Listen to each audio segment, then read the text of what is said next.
0.47 পূর্ণবর্গকে সাধারণ ভগ্নাংশে পরিণত করলে কত হবে? অপশনগুলো এইগুলো। এটা একটি বিসিএস এর প্রশ্ন। অসংখ্য পরীক্ষায় এখন পূর্ণবর্গের অঙ্ক আসে। আসুন দেখে নিই কিভাবে সহজে আপনি এই অঙ্কগুলো করতে পারবেন। তো আমরা সাধারণ ভগ্নাংশে প্রকাশ করতে হলে আমাদের একটা লম্বা দাগ দিতে হবে এবং লবে এবং হরে আমাদের সংখ্যাটা বসাতে হবে। তো লবে বসানোর ক্ষেত্রে আপনি যে বিষয়টা প্রথমে চিন্তা করবেন যে দশমিকের দশমিক এবং পৌনঃপুনিককে প্রথমত মাথা থেকে ঝেড়ে ফেলুন, এটা নাই মনে করুন। তাহলে দশমিক এবং পৌনঃপুনিক বাদ দিলে 0.47 থাকে। তো শূন্যর কোনো ভ্যালু নেই, আমরা 47 বসাবো। এরপরে একটা বিয়োগ চিহ্ন হবে।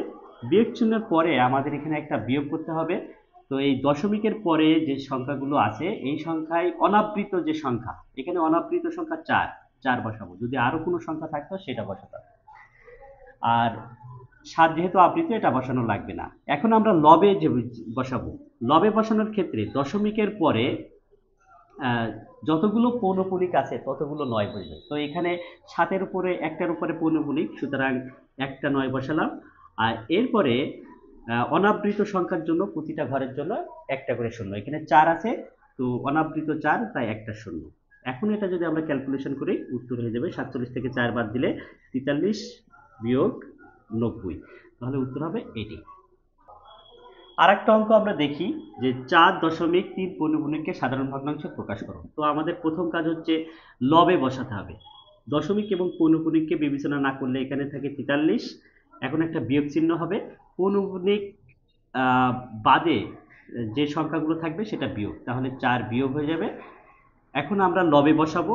লবে আমাদের যতগুলো সংখ্যায় পৌনঃপুনিক থাকে সেই কয়টা 9, একটার উপরে আছে তাই এখানে 9, পৌনঃপুনিক ছাড়া আছে একটি, তাই একটা শূন্য হবে।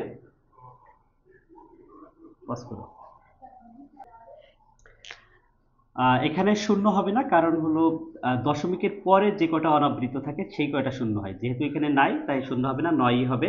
এখন আমরা যদি বিয়োগ করি উপরে হবে 39 আর নিচে হবে 9। এখন যদি কাটাকাটি করি 3×4 = 39 আর 3×3 = 9, তাহলে 13/3 সঠিক উত্তর হবে 13/3, ঘ সঠিক অ্যান্সার।